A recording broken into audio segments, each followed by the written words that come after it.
just throw that screen up there. That's up. Perfect.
We're live from the TCP booth in Las Vegas. That's right, folks.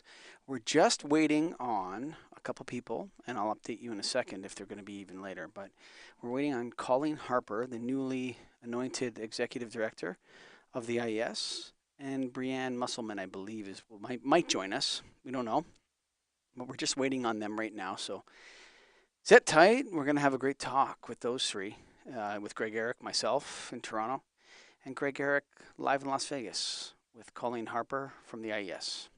Just sit tight, folks.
So you guys should be able to hear me in your mics now. And I'm just letting you know that we're already live. And so right now on the screen, there's a coming soon, TCP and Get a Grip on Lighting Live. Brianne, can you give me a quick hello? Oh. And Colleen. Or hello. There you go. Oh, okay. And Greg. Hi. Okay, Colleen. Scotty. And We're already me. live, Hi. folks. So if you're listening, hello. But just, it is a live stream. So we started at 2. So Scott, if you can just slightly turn the camera over a little bit so that Brianne is more in the picture. Just for our lights, so everyone that's watching, just a little bit You back want left. me out of it? Yeah, there you go, There you right go. there. That's nice and centered on everybody. A little bit more over to Greg's side. And so, folks, thank you for being so patient with us here if you're watching live. We're here today with Colleen Harper, the newly anointed Executive Director of the Illuminating Engineering Society, and Brianne Musselman, who I've interviewed before. Brianne, it's been a couple years since we spoke. Who is the educational consultant for the IES, and Gregory Eric. How's it going? Greg, let's start off with you. It's good. We're good. Yeah, well, first we just got to touch on where we're at, okay? We're at the TCP booth. Best view in the show, I think. We're Absolutely. up here. Incredible. Impressive. See everything, and a couple of items just to touch on is their flat panel accent. We talked about it in the last show a little bit. You can see them right over here, really cool. It's not just any old plain flat panel. They've got different lenses that you can actually make it unique and give you the light. So check these flat panel accent lights out in their booth while we're at Light Fair. You got to go to tcpi.com. Come on, Ellis is the return of the king of lighting, Ellis Yan. We love those guys. Proud members of the National Association of Innovative Lighting Distributors. And Greg, let's get you start off. I want to hear about Colleen Harper's first Light Fair. What do you think? Oh, okay. So, of course, I have nothing to compare it to, right? I started at IES 3 months ago. I have heard a lot about Light Fair. I've participated in a lot of meetings about Light Fair and heard kind of the evolution of it over many years. And also heard, of course, about the October show that they had in 2021 in New York and how different it was. So, frankly, I didn't really know what to expect. When we got here yesterday, the lines were so incredibly long to get in. I was blown away and very pleased to see that. There seems to be a lot of energy and excitement to see people again. I've met a lot of IES members, a lot of non-members, people who, of course, are a part of the lighting community, and everyone is thrilled to be here, seeing people in person, seeing products and so forth. So I have to say, I mean, it seems incredibly successful from my perspective. And as the executive director of IES, I am very excited about what this means for the next Light Fair next year in New York. Is it what about you, Brianne? How about you? Hang on one second. I want to ask Colleen a couple more questions. Yeah. I mean, this is an enormous industry. Brianne, we'll give you time in a second, but I'm just kind of hot on this. This is a big industry, and most people that are outside the industry aren't aware of how big and technically advanced and everything else it is. Was it a little bit intimidating to see the scope of the industry even after COVID?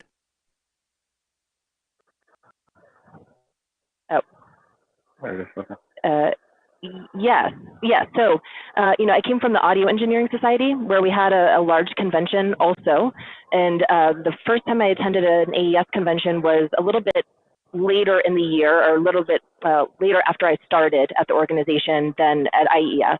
So I'm not, of course, this is not my first time attending a convention of this size, but I have to say, not really understanding the lighting industry before now, I am blown away by the size, but also I was saying to Brianne yesterday and a couple other people, this is like the largest small community or smallest large community, because literally everyone knows each other. And so it's like there's so many people here, and and you're walking around and everything is crazy except everyone knows each other. So that, I think, has actually been a little bit more intimidating because I don't have that experience, right? Like I'm walking around and I don't know a lot of people. So that has been the harder part, very exciting. And there's obviously, like, I'm excited to be a part of this industry now and a part of the community, but that has been the more intimidating piece than just the size of the show in general. And then we were going to pass it over to Brianne for her feedback. How many Light Fairs have you been to now? I mean, probably 10. 10? Okay. 10 or 11. Yeah. So, I mean, I love Light Fair, and I think Edison Report called it a giant reunion or a big reunion in their headline, and I was like, that's exactly how this feels. The energy is crazy high, which is something I wasn't expecting, I'll be honest. I will also say, though, to Colleen's point, it is, you spent time away from colleagues, you get together with them, and it's like, we just haven't missed a beat. Yeah. And it's really great because the community is so strong that, as the technology evolves and that kind of thing, of course we talk about those things and, we're excited about that too. But I think somebody at the booth yesterday, well, Dan Blitzer, a lot of people probably know Dan, Dan said, well, the best part of Light Fair is the people, because the people are the product, and I mean the product developers and product salespeople and that kind of thing, and then, but the people are also your friends who are using the product, and so you have these like great conversations, and that energy is back this year. I mean, even with the smaller show, I think it's there. Yeah, no, I'm really enjoying it for sure. And Colleen, your background, you have nothing to do with lighting. Right. Right. That's right. Yeah. How did you get into it? I mean, how did you come about this role? That's a great question. So my whole background is in nonprofit management, and that's what I have my master's in also. So I had moved to New York back in 2018 from the Washington, D.C. area, which is associations. So in the United States, D.C. is where most associations are based. The second highest city is Chicago, membership-based organization. So once I moved to New York, for personal reasons in 2018, I started working for AES, which is based in New York, and then, got us through COVID, and was actually, we were very successful getting through a very challenging year. And then I saw this IES opportunity, and just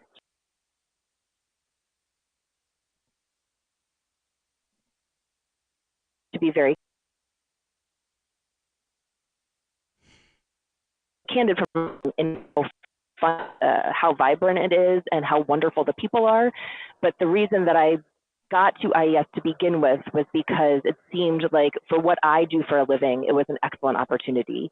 I also really enjoy working for an ANSI accredited standard development organization. I think that is incredible, and something that IES, of course, is sets us apart in so many ways. So I'm very proud of that. And that is something, while AES actually did set standards, it was not to this type of robust process, like going through something that is so serious and important to the industry that it serves. So again, for many reasons, this is how I ended up here, but it was not actually to do with lighting itself. Yeah.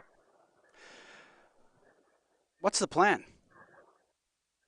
What's the plan? So the plan is to grow, right? I think there's a lot of, sorry, Brian. I think that there are, I should rephrase, there are many unknowns and uncertainties right now. Like with people coming out of COVID, membership-based organizations, not just IES or anyone involved in the lighting industry, but associations in general, kind of, unless you were a medical society through COVID, and so everyone wanted to join you because you had all of the resources that they needed,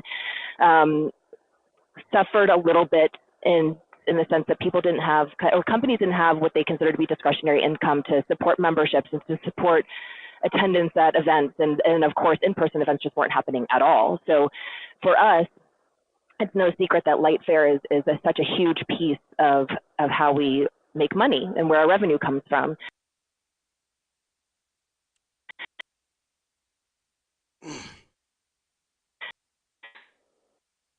Fair. I mean, optimism for the future.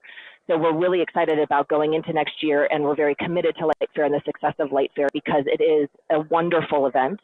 But what else can IES do to generate revenue that we haven't done before? How can we diversify our revenue so that we are still committed to Light Fair, and we want Light Fair to be successful because it's important to us and to the lighting community, but we also need to have other ways of being a sustainable organization. So what that looks like now is we went through a restructure a couple of months ago so that we could better contain our expenses and get us through this more uncertain time. And then we're hoping essentially to start growing from now. Like, this is the time where we have a lot of ideas. as an association person, as someone not from the lighting industry, I have a number of ideas, and I think we have a lot of opportunities that IES has never really capitalized on before, monetizing some things perhaps that we haven't considered doing that we haven't done in the past, and just generally coming up with more business cases for things that we do instead of thinking like, oh, this is a good idea, let's just go ahead and do it and see if it's successful. Like, what is the data that we have to indicate that this would be successful or that there's a need for this? And hopefully, of course, approaching things in that way will help our bottom line ultimately. And then we'll, again, hope to hire and, just grow generally as our membership and our revenue and all of the ways that an organization could possibly grow. I think you guys do that by producing technical memoranda and education. Like, to me, the number one goal of the IES is to produce standards that other people will follow, and then to educate people to those standards, and then general education. I'm not sure how much revenue can come from the core mission of the IES. What do you think? Yeah, I think I 100% agree with you. And I know Brianne agrees that, and we actually had a board meeting a couple of days ago where we were like, standards in education. I mean, we are uniquely positioned to provide exceptional education in conjunction with our standards. I think that there's a perception, a correct perception that we exist to provide standards, right? Like, that's what we do. However, just that by virtue of doing that doesn't mean that we can be a sustainable organization. We have to make sure that we then develop education or educational resources that people would want to buy or would want to join to have access to. I think that there are some other ways, though, that just in our events, non-light fair events, for example, that we can engage with companies, or we can do other virtual, it goes back to education, I suppose, but we could do other virtual learning opportunities that aren't specifically tied to a standard, but could be something that emerging professionals might need, or something that we could with schools who don't have robust lighting programs. So there are a lot of things out there that, again, a tradition, or not a traditional, but like most associations monetize. I would call those side hustles. You know what I mean? Like, that's not the purpose of the IES. I don't agree with that. No, because I don't agree with that. Let me explain myself, Colleen. Let me explain myself. So, yes, I do think it's wonderful for the IES to monetize different events and raise money from creating things that have value. But I do think the number one thing that you do is create standards. And right now, the lighting industry is changing faster and quicker than it ever did before, and people are dying for changes to standards, and that's for outdoor lighting, dark sky awareness, darkness restoration. The IES needs to get on that right now, because that train is coming very quickly. There's a ton of information coming out on dark skies all over the world. And you guys, like, for me, you guys did the 5 principles, but that was 2 years ago now. The 5 principles for responsible outdoor lighting is maybe 2 years ago. And it's time to jump on that and start creating standards. And then all this health effects and circadian stuff, people need to know what the truth is. And I think that's the IES's job. Greg Eric, correct me if I'm wrong. To some degree, but I see what they're saying. They need money to be able to do that stuff too, right? So that's exactly what I was going to say. Okay. I'm sorry, Brianne, if I could. No, I don't disagree about what our value is, right, to the industry. We need to set standards. Like, that is the reason we exist.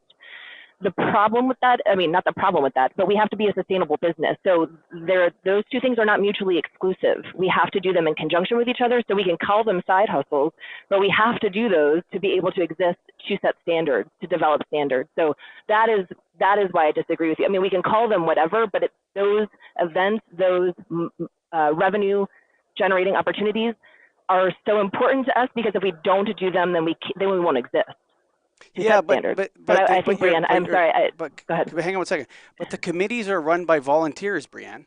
So it's not a cost, is it, to get a committee up and running that's going to set a standard? Am I correct about that, Brianne? Oh, I don't know that I would agree with that. It still takes staff support to facilitate the resources they need to be as well organized as they are, and they are exceptionally well organized.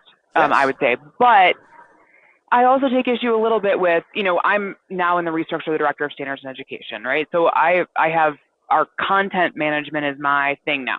Let's just call it that.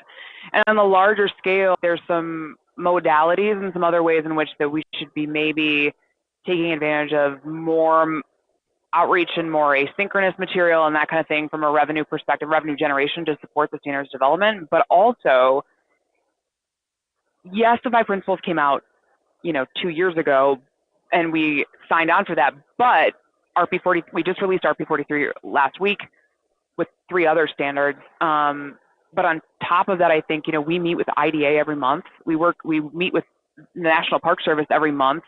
So there are educational initiatives that go on where standards, based on the robust process that they go through, take longer. They just do.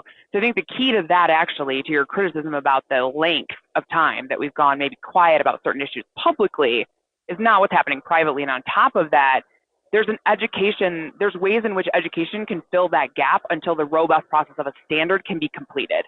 And I think that people really underestimate the importance of a consensus-based document. And on top of that, we've got mixed interest in IES. Let's be honest, right? If I'm an outdoor luminaire manufacturer, I'm going to have a hard time with dark sky. And I'm not making a value judgment there, but I think the IES's job is to make sure people are heard and we go through a consensus process.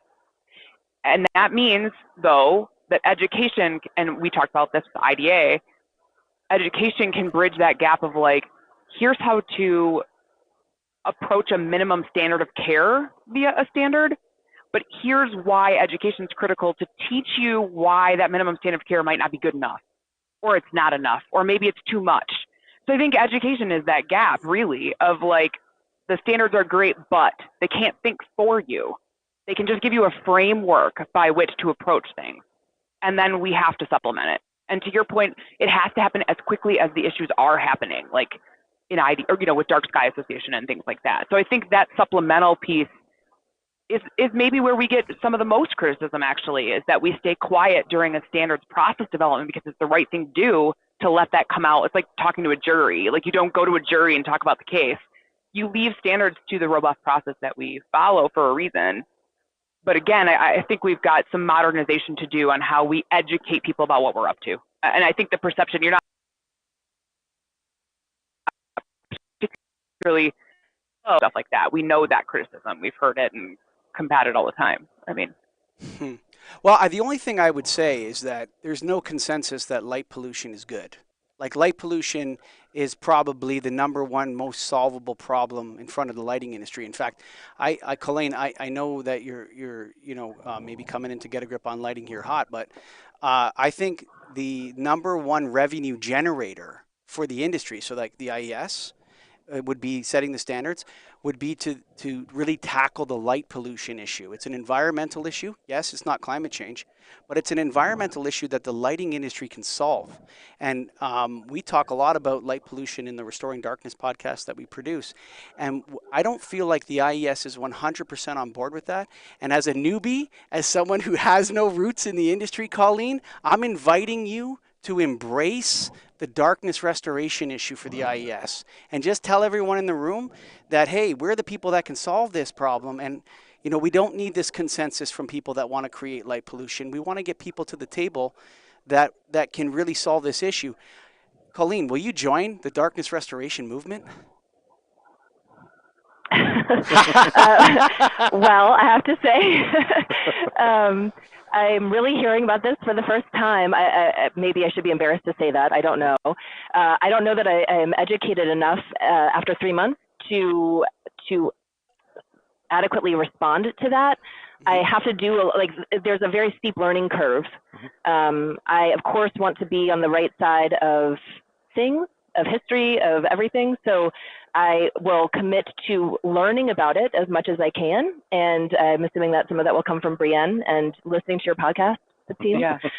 So I'll commit to doing that too. But I don't know. Again, I just don't know enough. I just don't want to say anything that could get me in trouble now or later. Sure, I get it. You're on a live stream. I get it. I'm very open to learning and learning from whoever wants to. Let me lay it out for you. Please. Okay. There's absolutely no ethical case for light pollution.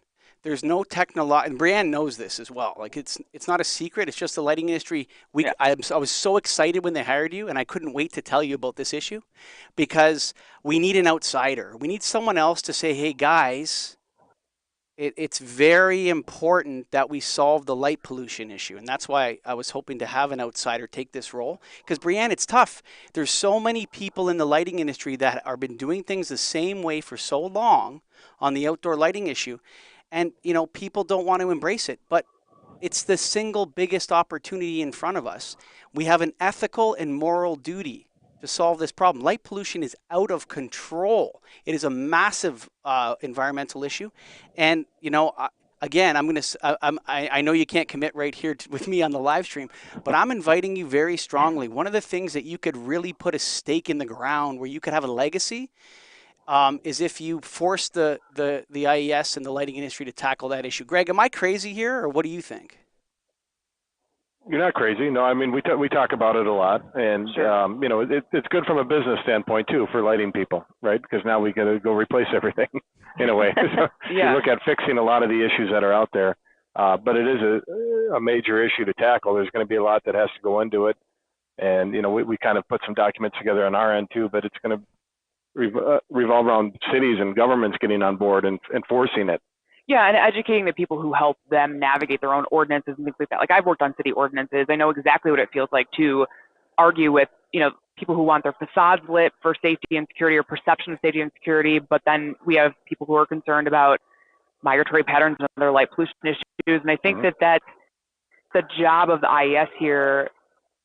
Yes, is to give some ethical direction. Don't get me wrong. I think clearly there's no argument for light pollution, but we still house a lot of other considerations about perception of brightness, safety and security, pedestrian and autonomous vehicle development. What does that look like in terms of, if we don't have street poles every so often, how does that affect autonomous vehicles and the way in which that dependency occurs?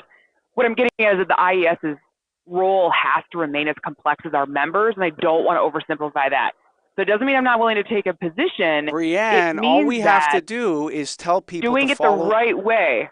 But Brianne, all we have to do is tell them to follow the 5 principles of responsible outdoor lighting. Like, that covers all of that, right? So if we just say, look, guys, we're not talking about selling less lights. There is a scope.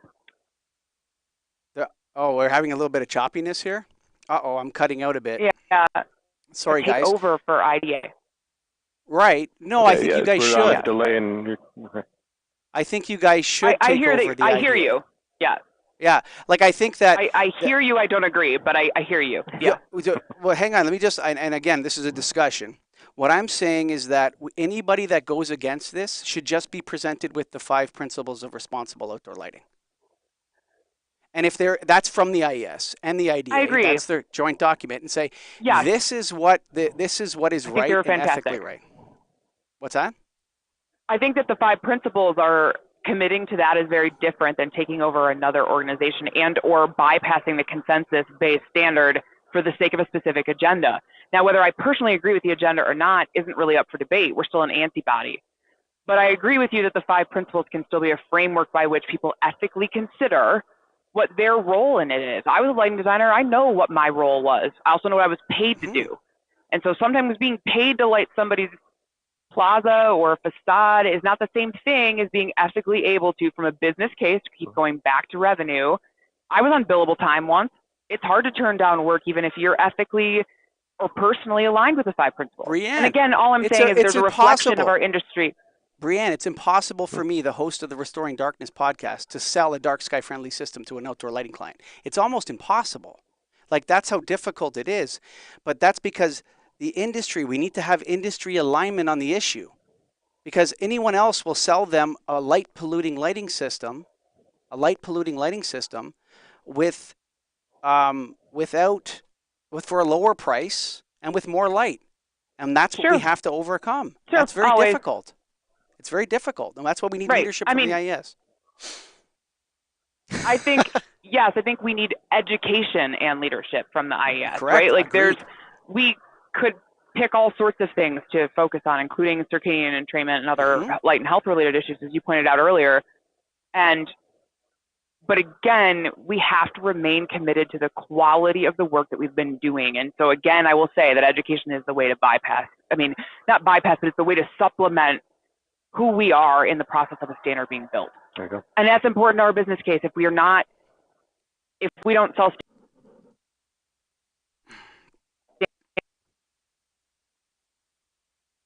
standards, Shit. get way worse in the long.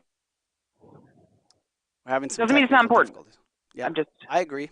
yeah. We had a we're little cutting bit of out a little, maybe. technical Yeah. difficulties there on the stream. Sorry, guys. I cut out a little bit, and you guys cut a Sure. little No, bit. you're okay. Greg, let's turn it back over to you here, bud.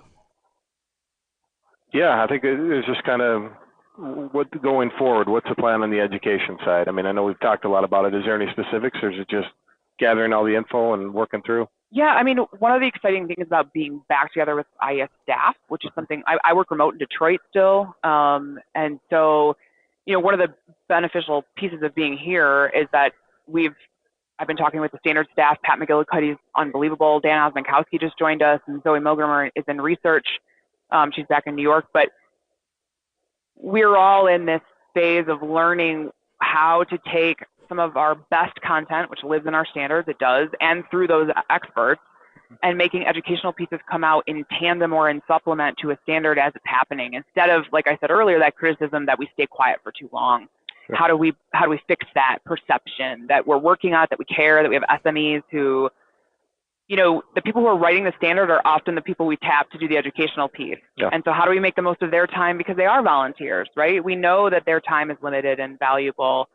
The e-learning portal has been amazing for us. We have over 5,000 people who are utilizing that. And I think that's a huge, important piece of who we are now, because people want to learn at the time that they can. Maybe they're on the treadmill at home. Maybe they're, I don't know, it's after bedtime for kids. I mean, I think that there's, I think it was a huge progress, and we got the Light Fair Innovation Award for that. And I think that was a lot of progress, because it meant that, like, if you want to learn more about lighting, you don't have to do it on our schedule. Like, we're here for you. Yep. And if you can't make a local section meeting, we also get that. I mean, of course, we support being in person, but I think the e-learning portal presents a pretty cool future for us. Yeah. Well, I'd like to see a lot of uptake at on this that. point. Yeah, I'd like to see a lot of Yeah. uptake on the e-learning portal.